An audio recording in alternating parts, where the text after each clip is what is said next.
Good evening, everybody. It's Dr. Sarah Gordon on the PhD Journey Unplugged Podcast. Tonight, I'm doing something a little different. I am reading a friend of mine's something that he wrote, and I've read his work before on my podcast, and I'm honored to be a voice for him. And with his permission, I'm going to read something that he wrote tonight. His name is Jerry Dunn. And I like to take these moments, I call them philosophical pauses. I like to take these moments and just think about, on a deeper level, things in our life that that we're going after, that we're trying to achieve. And sometimes we have to learn from other people, learn from people who have achieved great things in their lives, have had failures in their lives, but they never give up and they just keep going forward and they learn. They learn from all the experiences and all the, I always like to say, curves in the road.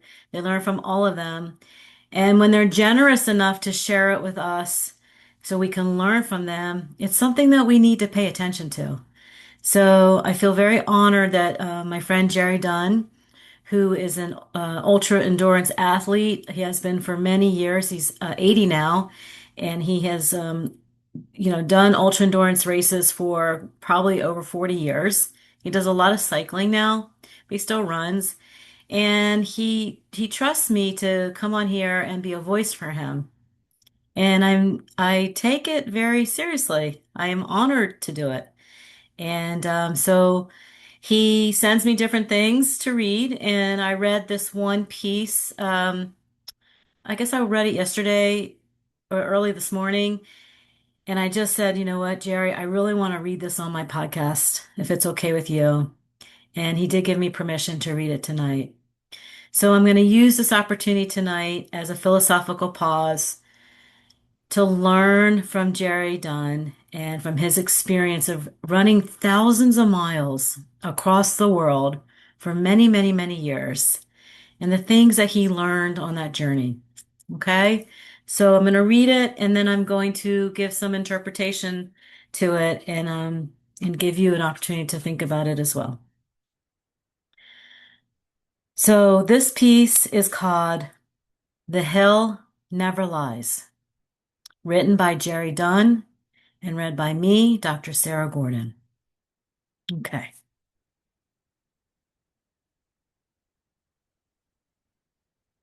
When a child pushes a boxcar derby car to the top of a hill, there is no coach waiting at the bottom with encouragement. There's only truth. The car either rolls fast down the hill or it doesn't. No speeches, no interpretations, no motivational slogans, just outcome. The child releases the brake and learns something immediately about physics, balance, preparation, and fear.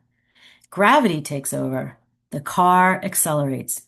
And for a brief moment, the thrill of motion becomes unforgettable.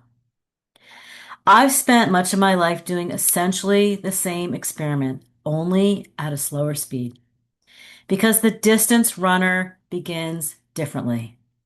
The runner takes the first step and enters a journey not defined by speed alone, but by endurance, patience, and truth revealed over time. Both journeys begin with optimism. Both end with feedback. The hill delivers it in seconds. The marathon delivers it in hours. But they say something, whether you move fast or slow, reality responds honestly. The derby car slows or drifts. The marathoner hits the wall. Something is wrong, and something must adjust. Most of our modern world works hard to protect us from these moments. We explain results away, we negotiate with facts, we reinterpret failure into something easier to live with. But motion has no interest in protecting our self-esteem. If the wheels wobble, the car drifts. If the pace falters, the body stops. No committee meeting will overrule gravity. No opinion will shatter the wall at mile 23. And maybe that is the remarkable thing about these pursuits. Not that they are difficult, but that they are honest. A child eventually discovers that going faster does not come from pushing harder. It comes from removing friction, straighten the axle, balance the weight, relax the steering. The distance runner learns the same law. You do not finish long races by forcing more effort. You finish by wasting less. Relax the shoulders, shorten the stride, breathe before panic arrives. Speed and endurance are both subtractive. And after enough repetitions, a quiet shift begins to happen. You stop asking, "How strong am I?" and you begin asking, "What is interfering?" The ego wants victory. Reality offers alignment. And alignment, repeated long enough, becomes confidence. Not because you always win, but because the system becomes understandable. The hill never lies, not going up, not coming down. The hill never hates you. There is no emotion in it, only science, truth, and reality. The defining factor is how you prepare for the climb. The road never doubts you, it only responds. This is why people shaped by long effort learn to trust the process more than opinion. They have negotiated with forces that cannot be persuaded. They understand that improvement is rarely dramatic, it's mechanical. Tiny corrections, repeated patiently, eventually outrun talent. A gravity racer learns to cooperate with gravity. A distance runner learns to cooperate with limitations. Both eventually discover the same quiet principle. You do not defeat resistance, you learn how not to create it. And once you understand that, progress stops feeling mysterious, it becomes inevitable. Think not about how hard to push, but about what needs to be removed to chase the hill. The hill reminds you how well you prepared. And even in that preparation, the hill still has the final word.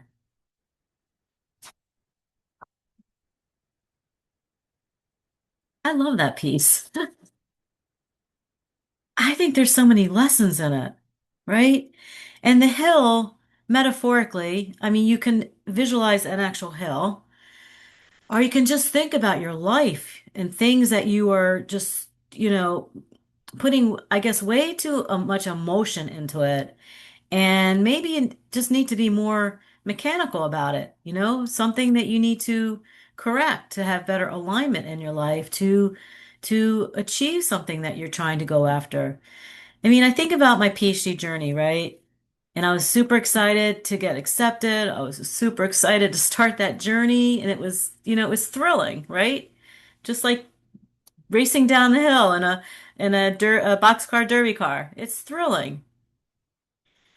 But the long game of human performance required 5 years, 5 years of discipline, consistency, hard work, showing up on days that you didn't want to show up, writing the papers, very mechanical, not too much emotion in it, doing the studying, getting the work done. And I think that's the point of this piece is that sometimes to achieve your goals, to make progress, you have to take the emotion out of it a bit and you just have to act. You have to take action and you have to adapt. You have to pivot, right? You have to know when